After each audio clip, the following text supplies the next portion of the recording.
Hi dears, എല്ലാവർക്കും പുതിയൊരു വീഡിയോയിലേക്ക് സ്വാഗതം. വളരെ ലേറ്റ് ആയിട്ടാണ് ഈ വീഡിയോ വരുന്നതെന്ന് അറിയാം. നാളെയാണ് നിങ്ങൾക്ക് എക്സാം. രാവിലെ നിങ്ങൾ ക്ലാസ്സിൽ പോകുന്നതിൻ്റെ മുന്നേ ആയിട്ടെങ്കിലും നിങ്ങൾക്ക് കേൾക്കാൻ പറ്റിയെങ്കിൽ ഉപകാരമായിരിക്കോട്ടെ എന്ന് വിചാരിച്ചിട്ടാണ് ഞാനിത് ഇടുന്നത്. ഇമ്പോർട്ടൻ്റ് ആയിട്ടുള്ള വൺ വേർഡ് ക്വസ്റ്റ്യൻസ് ആണ് നമ്മളിതിൽ പറഞ്ഞു പോകുന്നത്. ഓരോ വീഡിയോ റെക്കോർഡ് ചെയ്യുന്ന അതേ സമയത്ത് തന്നെയാണ് അപ്ലോഡ് ചെയ്യുന്നത്. അതുകൊണ്ടാണ് കേട്ടോ ലേറ്റായി പോയത്.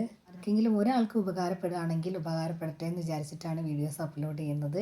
അതുകൊണ്ട് നിങ്ങൾ ക്ലാസ് കേൾക്കാൻ പറ്റുകയാണെന്നുണ്ടെങ്കിൽ നിങ്ങൾ എക്സാമിന് പോകുന്ന സമയത്തെങ്കിലും കേട്ടിട്ടുണ്ടെങ്കിൽ ഒരു ഉപകാരമായിരിക്കും നിങ്ങൾക്ക് എല്ലാവർക്കും. ഓരോ ചാപ്റ്റർ വൈസ് കഴിയുന്നതും ചെയ്തു പോകാമെന്ന് വിചാരിച്ചിട്ടാണ്. ഒന്നാമത്തെ ചാപ്റ്റർ ആയിട്ടുള്ള രാഷ്ട്ര നിർമ്മാണത്തിലെ വെല്ലുവിളികളിലെ ഒബ്ജക്റ്റീവ് ടൈപ്സ് പോയിൻ്റാണ്. വിധിയുമായുള്ള കൂടിക്കാഴ്ച എന്നത് ആരുടെ പ്രസംഗമാണ്? വിധിയുമായുള്ള കൂടിക്കാഴ്ച എന്നത് ആരുടെ പ്രസംഗമാണ്? ജവഹർലാൽ നെഹ്റു ആണ്. ജവഹർലാൽ നെഹ്റു. വിധിയുമായിട്ടുള്ള കൂടിക്കാഴ്ച ജവഹർലാൽ നെഹ്റു ആണ്. രണ്ടാമത്തത്, മൗണ്ട് ബാറ്റൺ പ്ലാൻ അനുസരിച്ചാണ് ഇന്ത്യ പാകിസ്ഥാൻ വിഭജനം നടന്നത്. ഇന്ത്യ പാകിസ്ഥാൻ വിഭജനം നടന്നത് എന്തനുസരിച്ചാണ്? Mountbatten plan. Mountbatten plan India Pakistan വിഭജനം എന്നാലോചിക്കുക. ദ്വിരാഷ്ട്ര സിദ്ധാന്തം മുന്നോട്ട് വെച്ചത് മുഹമ്മദ് അലി ജിന്നയാണ്. മുഹമ്മദ് അലി ജിന്നയാണ് ദ്വിരാഷ്ട്ര സിദ്ധാന്തം മുന്നോട്ട് വെച്ചിട്ടുള്ളത്. അതിർത്തി ഗാന്ധി എന്നറിയപ്പെടുന്നത് ഖാൻ അബ്ദുൽ ഗാഫർ ഖാൻ ആണ്. അതിർത്തി ഗാന്ധി എന്നറിയപ്പെടുന്നത് ഖാൻ അബ്ദുൽ ഗാഫർ ഖാൻ. അതിർത്തി ഗാന്ധി എന്നറിയപ്പെടുന്നത് ഖാൻ അബ്ദുൽ ഗാഫർ ഖാൻ. ഇന്ത്യയുടെ ഉരുക്കു മനുഷ്യൻ എന്നറിയപ്പെടുന്നത് സർദാർ വല്ലഭായ് പട്ടേൽ. സർദാർ വല്ലഭായ് പട്ടേലാണ് ഇന്ത്യയുടെ ഉരുക്കു മനുഷ്യൻ എന്നറിയപ്പെടുന്നത്. സംസ്ഥാന പുനഃസംഘടനാ കമ്മീഷൻ ചെയർമാൻ ഫസൽ അലിയാണ്. സംസ്ഥാന പുനഃസംഘടനാ കമ്മീഷന്റെ ചെയർമാൻ ഫസൽ അലിയാണ്.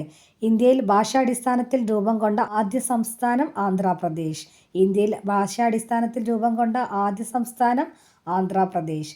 ആന്ധ്രാപ്രദേശ് രൂപീകരണവുമായി ബന്ധപ്പെട്ട വ്യക്തി പോറ്റി ശ്രീരാമുലു. ആന്ധ്രാപ്രദേശ് രൂപീകരണവുമായി ബന്ധപ്പെട്ട വ്യക്തി പോറ്റി ശ്രീരാമുലു. സംസ്ഥാന പുനഃസംഘടനാ നിയമപ്രകാരം ഇന്ത്യയെ 14 സംസ്ഥാനങ്ങളായിട്ടും 6 കേന്ദ്രഭരണ പ്രദേശങ്ങളുമായിട്ടാണ് തരംതിരിച്ചിട്ടുണ്ടായിരുന്നത്. സാർവത്രിക പ്രായപൂർത്തി വോട്ടവകാശത്തിൻ്റെ അടിസ്ഥാനത്തിൽ ഇന്ത്യയിൽ തെരഞ്ഞെടുപ്പ് നടന്ന ആദ്യത്തെ പ്രദേശം മണിപ്പൂർ. സാർവത്രിക പ്രായപൂർത്തി വോട്ടവകാശത്തിൻ്റെ അടിസ്ഥാനത്തിൽ ഇന്ത്യയിൽ തെരഞ്ഞെടുപ്പ് നടന്ന ആദ്യത്തെ പ്രദേശം മണിപ്പൂർ. ദ്വിരാഷ്ട്ര സിദ്ധാന്തം മുന്നോട്ട് വെച്ച രാഷ്ട്രീയ പാർട്ടിയുടെ പേര് മുസ്ലിം ലീഗാണ്. മുസ്ലിം ലീഗാണ് ദ്വിരാഷ്ട്ര സിദ്ധാന്തം മുന്നോട്ട് വെച്ചിട്ടുള്ള രാഷ്ട്രീയ പാർട്ടി. രണ്ടാമത്തെ ചാപ്റ്ററാണ് ഏകകക്ഷി മേധാവിത്വത്തിൻ്റെ കാലഘട്ടം. ആദ്യത്തെ ലോക്സഭാ തെരഞ്ഞെടുപ്പ് നടന്നത് 1951 മുതൽ 52 വരെ.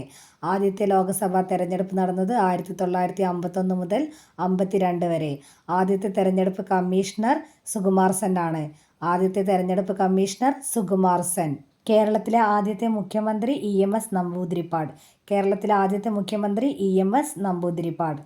മൂന്നാമത്തെ ചാപ്റ്ററാണ് ആസൂത്രണ വികസനത്തിൻ്റെ രാഷ്ട്രീയം. ഇന്ത്യ പഞ്ചവത്സര പദ്ധതി കടമെടുത്തത് സോവിയറ്റ് യൂണിയനിൽ നിന്നായിരുന്നു. 1950 പ്ലാനിംഗ് കമ്മീഷൻ സ്ഥാപിച്ചത്. 1950 പ്ലാനിംഗ് കമ്മീഷൻ സ്ഥാപിച്ചത്. പ്രധാനമന്ത്രിയായിരുന്നു അതിൻ്റെ ചെയർമാൻ. പ്രധാനമന്ത്രിയായിരുന്നു ചെയർമാൻ. ഒന്നാം പഞ്ചവത്സര പദ്ധതി തയ്യാറാക്കിയത് KN രാജാണ്. ഒന്നാം പഞ്ചവത്സര പദ്ധതി തയ്യാറാക്കിയത് KN രാജാണ്. ഒന്നാം പഞ്ചവത്സര പദ്ധതിയുടെ പ്ലാൻ തയ്യാറാക്കിയത് KN രാജാണ്. കാർഷിക പ്ലാൻ എന്നും ഒന്നാം പഞ്ചവത്സര പദ്ധതി അറിയപ്പെടുന്നു. രണ്ടാം പഞ്ചവത്സര പദ്ധതി 56 മുതൽ, അതായത് 1956 മുതൽ 61 വരെയാണ്. PC മഹലനോബിസ് ആണ് പ്ലാൻ തയ്യാറാക്കിയത്. പ്ലാൻ തയ്യാറാക്കിയത് PC മഹലനോബിസ് ആണ്. വ്യാവസായിക പ്ലാൻ എന്ന പേരിൽ അറിയപ്പെടുന്നു. വ്യാവസായിക പ്ലാൻ എന്ന പേരിൽ അറിയപ്പെടുന്നു. ഹരിത വിപ്ലവത്തിൻ്റെ പിതാവ് MS സ്വാമിനാഥൻ. ഹരിത വിപ്ലവത്തിൻ്റെ പിതാവ് MS സ്വാമിനാഥൻ. ഇന്ത്യയുടെ പാൽക്കാരൻ എന്നറിയപ്പെടുന്നത് വർഗീസ് കുര്യൻ. ഇന്ത്യയുടെ പാൽക്കാരൻ എന്നറിയപ്പെടുന്നത് വർഗീസ് കുര്യൻ. ആർട്ടിക്കിൾ 51 അന്താരാഷ്ട്ര സമാധാനവും സുരക്ഷിതത്വവും വളർത്തുക.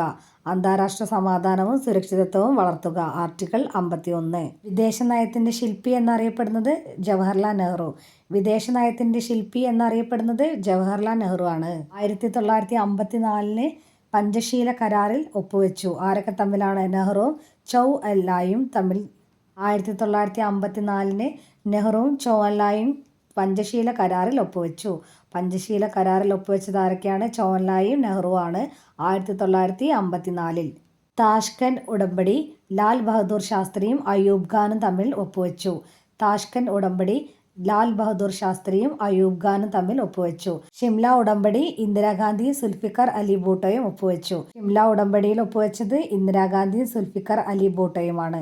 1974-ലും 1998-ലും ഇന്ത്യ പൊക്രാനിൽ ആണവ പരീക്ഷണം നടത്തി. 1974-ലും 1998-ലും ഇന്ത്യ പൊക്രാനിൽ ആണവ പരീക്ഷണം നടത്തി.